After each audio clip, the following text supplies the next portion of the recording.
السلام علیکم ناظرین، میرے چینل کو سبسکرائب کریں۔ اگر آپ کو ویڈیو اچھی لگے تو اس کو لائک ضرور کریں، شکریہ۔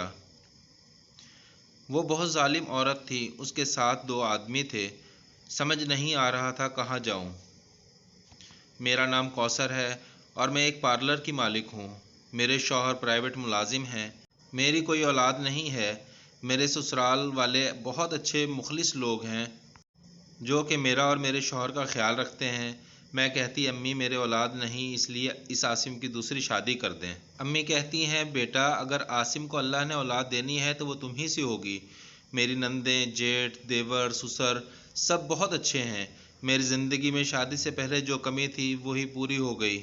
میں ایک یتیم لڑکی تھی، مجھے میری ماں نے بیوگی میں پالا۔ ہمارا ذریعہ معاش تھوڑی سی زمین تھی جس کی آباد سے ہمارا گزر ہوتا تھا۔ یہ رقم تھوڑی ہوتی تھی ہم ماں بیٹی کے گزارے کے لیے۔ پھر میری دوست نے مشورہ دیا کہ کوثر ہم دونوں مل کر پارلر کورس کر لیتے ہیں، جس سے ہم مصروف بھی ہو جائیں گی اور ہماری آمدن بھی بڑھ جائے گی۔ میں نے امی سے اجازت لی، انہوں نے ہاں کر دی۔ میں نے پارلر کا کورس شروع کر دیا۔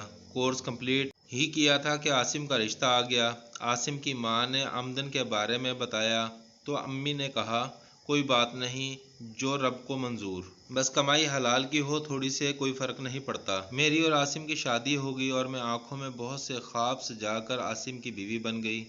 عاصم بہت ہی پیار کرنے والا شوہر ہے۔ اولاد نہ ہونے کے باوجود کبھی مجھے طعنہ نہیں دیا، بلکہ مجھے اور ٹوٹ کر چاہتے ہیں۔ شادی کے بعد میں نے عاصم اور گھر والوں کی اجازت سے پارلر بنا لیا، جو کہ دن رات ترقی کرتا گیا۔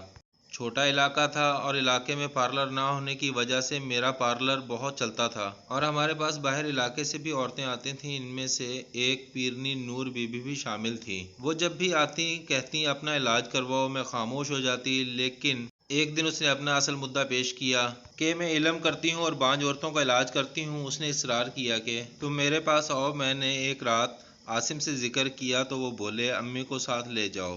میں امی کو ساتھ لے کر گئی تو دیکھا ایک بہت بڑا کمرہ ہے، کچھ عورتیں زمین پر بیٹھی ہیں اور نور بی بی ایک تخت پر آنکھیں بند کر کے بیٹھی ہے اور کچھ پڑھنے میں مصروف ہے۔ میری ساس کو کچھ عجیب لگا اور میں بھی ڈر سی گئی۔ اس نے میری طرف دیکھا اور پھر تیز آواز میں بولی تیرے پر کالا سایہ ہے، آج میں اسے بھگا دوں گا۔ میں خاموش تھی اور حیران بھی ہو رہی تھی کہ جو عورت میرے پاس آتی ہے کیا یہ وہی ہے؟ جس نور بی بی کو میں جانتی ہوں وہ بہت الگ ہے۔ بہرحال مجھے اس بات سے کوئی مطلب نہیں تھا۔ پھر اس نے کہا جا اپنے شوہر کو لے کر آنا۔ پھر میں دوبارہ گئی تو اپنے شوہر کو ساتھ لے گئی، پر اس بار اس نے الٹی سیدھی باتیں کی۔ ہمیں کچھ سمجھ نہ آیا۔ پھر وہ بولی اگلی بار اکیلی آنا، جب اکیلی آؤ گی تو سارا عمل بتاؤں گی۔ پھر بھی میں کچھ سمجھ نہ سکی۔ میری ساس بولی بیٹا کیا ہوا؟ میں نے ساری بات بتا دی۔ وہ بولی اب رہنے دو، یہ عورت مجھے فضول لگی، پر مجھے اولاد کی خواہش نے پھر جانے پر مجبور کر دیا۔ اب جب میں کمرے میں داخل ہوئی تو دیکھا کہ نہ نور بی بی ہے نہ عورتیں، پر میں تو اسی وقت گئی تھی جو وقت مجھے نور بی بی نے بتایا تھا، مگر یہاں پر تو کوئی نہیں تھا۔ مجھے ایک عجیب سا خوف محسوس ہونے لگا، لیکن پھر میں نے خود کو سنبھال لیا، پر میرا سنبھالنا کسی کام نہ آیا۔ پیچھے سے میرے سر پر کسی نے زوردار وار کیا اور میں بے ہوش ہو گئی۔ جب مجھے ہوش آیا تو میرے جسم میں درد ہو رہا تھا۔ میرے جسم پر کوئی لباس نہیں تھا اور جسم پر زخم کے نشان بنے ہوئے تھے، اور 2 آدمی اور نور بی بی کھڑے مسکرا رہے تھے۔ میں ایک دم پریشان ہو گئی اور میرے حواس کام نہیں کر رہے تھے کہ میرے ساتھ یہ کیا ہوا ہے۔ نور بی بی بولیں شور کرنے کی ضرورت نہیں، ہم نے تیری ویڈیو بنا لی ہے، اگر زیادہ ڈرامہ کیا تو تیرے شوہر کو بتا دوں گی اور وہ تجھے طلاق دے دے گا۔ میں خاموشی سے واپس آ گئی۔ وہ 2 آدمی نور بی بی کے بھائی تھے۔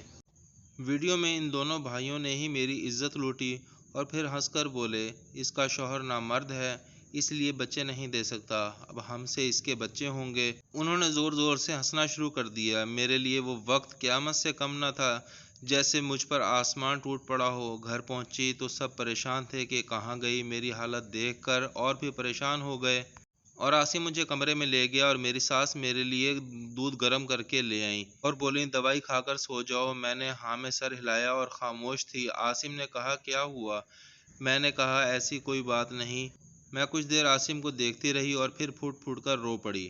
عاصم بولے کیا ہوا؟ اتنے میں میری آواز سن کر سارا گھر میرے پاس جمع ہو گیا۔ وہ مجھے حوصلہ دینے لگے، سب پریشان ہو گئے تھے۔ میری ساس نے ان سب سے کہا کہ تم سب باہر جاؤ۔ ان سب کے باہر جانے کے بعد میں ساس کے گلے لگ کر زور زور سے رونے لگی۔ ان کے دل میں بھی کچھ کھٹک گیا اور مجھے کہنے لگیں سچ بتا کیا ہوا ہے۔ میں روتے روتے بے ہوش ہو گئی۔ ایسے کچھ دن گزر گئے، مجھ سے کسی نے کوئی سوال نہ کیا اور میں ٹھیک ہو گئی۔ اس دوران میں گھر میں ہی رہتی تھی، پارلر جانا چھوڑ دیا۔ ایک دن عاصم اور میری ساس دونوں کمرے میں آئے اور دروازہ بند کر لیا اور میرے پاس بیٹھ گئے اور بولے اصل بات بتاؤ کیا ہوا ہے۔ میں رونے لگ گئی اور تمام حقیقت بیان کر دی۔ میری ساس نے میرے سر پر ہاتھ رکھا اور کہا تم پریشان مت ہو، سب ٹھیک ہو جائے گا۔ میرے شوہر نے تھانہ میں رپورٹ درج کروائی اور اوپر سے دباؤ ڈلوایا کہ ہمیں جلد سے جلد انصاف ملے۔ ان کو گرفتار کیا گیا۔ تفتیش شروع ہو گئی تو پتہ چلا کہ میں ہی نہیں بلکہ اور بھی بہت سی بے گناہ عورتیں اور کنواری بچیاں ان کی ہوس کا شکار ہو چکی ہیں۔ ان کے گھر سے کچھ عورتیں برآمد ہوئیں جو کہ قید کی تھیں۔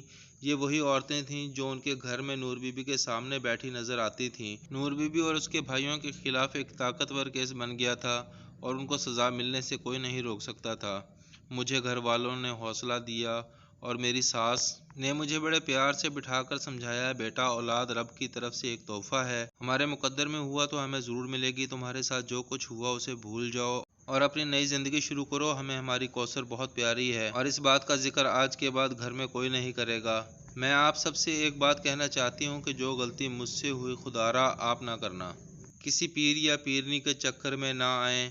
اگر آپ کو کہانی اچھی لگی ہو تو چینل کو سبسکرائب کریں، لائک کریں، شیئر کریں اور بیل آئیکن کو دبانا مت بھولیے گا تاکہ نئے آنے والی کہانی سب سے پہلے آپ تک پہنچ سکے۔ شکریہ۔